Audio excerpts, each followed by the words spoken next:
Morgan, hello mate, good afternoon. How are we?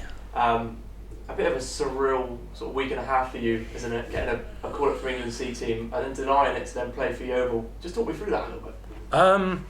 Obviously a lot of thought went into it, but I think at the end of the day it was the right decision. I've got to focus on obviously the target we set out at the start of the season, and that's to get promoted, and that was why I made the decision. And going off with this season as well, like you were just saying, out of 38 games, I think you started 37 of them. Yeah. And 7 points at the top of the table. For a 24-year-old, how does this sort of rank in your career this season? It's definitely been my best season by far.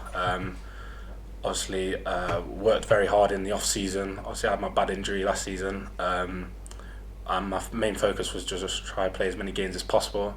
Obviously, we're in a very good position right now. And the partnership between you and Jake Wate, every game at half time, I see a little handshake or a fist bump between you two. How good is it to have that sort of partnership with him? Was it 15 clean sheets this season? Yeah, 15 so far. He's always keeping on top of that. So, but yeah, he's great guy, great defender, and we've worked really hard to get like a togetherness and a bond, and the staff have really helped that as well, and just given us the belief and confidence to keep pushing on, and hopefully we'll get more clean sheets. And would you say with your mate Jake that there's sort of a competition between goals at all? Like a Trent and Andy Robertson sort of thing with assists? Yeah, you could say that. Obviously he's winning that at the moment, but I'm hoping I can get a few and just help the team out. That's the main focus. We have a laugh about it, but the main focus is just to get 3 points.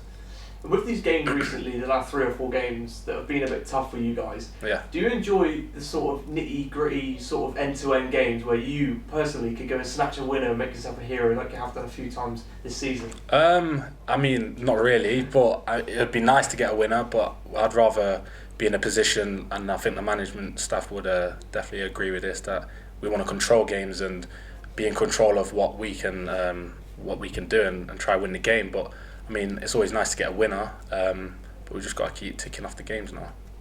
And Gaffer said before about the sort of the bond between players and fans this season, which has been phenomenal.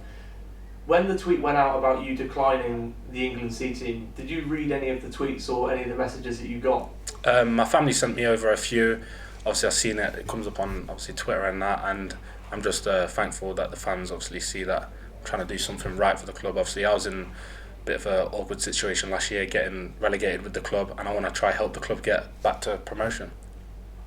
Moving on to Saturday, a hard sort of opposition was at third in the league against Braintree. Yeah.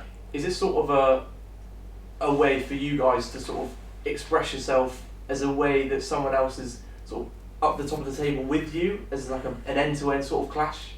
I mean, you could say that, but we look at every team as they're going to be. Every team comes to Hewish Park or even away, they give it 110%. We've seen that. We played against Welling twice now. They beat us twice and they play 150%. We watch them against other teams and they don't play like that. So I mean, every team's going to give it their all against us. We're top of the league, best team in the league. So we just got to take game by game.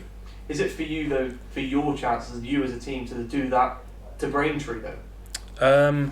I guess so. We've got to respect Braintree. Obviously, they're doing really well in this league. So we have to show them that respect, but at the same time, we just got to go and do our job on Saturday. Morgan, best of Saturday. Cheers, thank you. So Morgan, we've seen you in sort of a variety of positions over your time as the Yeovil player. Last year, you spent a fair bit of time at right back as well as centre back. We saw you earlier in the season as a central defensive midfielder. Was that something that you enjoyed, and is that something that you would look to continue in your development maybe into next season? Oh, massively. I enjoyed when I was playing in that kind of deep defensive midfielder role. Obviously I've sat back into my normal position now, centre back, and to be fair, I just enjoy being on the pitch and trying to help the boys and just doing everything I can do for the club. And do you feel, as you say, more at home as a centre back? Is right back sort of just an option for you basically, as opposed to a sort of a preference? And I suppose as well, have you felt better having a stable partner in one alongside you compared to last season, again having all sorts of different players alongside you? How has that sort of stability of a partner been able to help you grow as a player? Really good, really. Yeah, it's really good because we can concentrate on building that partnership, like you say. And I've not really had that. Obviously, I've not played centre half in the 3 years that I've been here. I've always been right back or left back, or just filled in where I'm needed. But it's really good that the managers trusted me and wants to build that connection, and I think we've done quite well so far.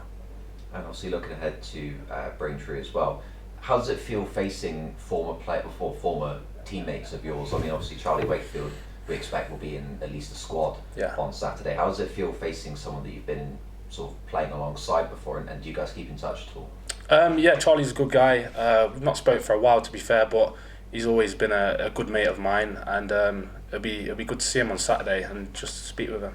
And finally, who is the best bowler? As we've seen midweek, there was some team bonding going on.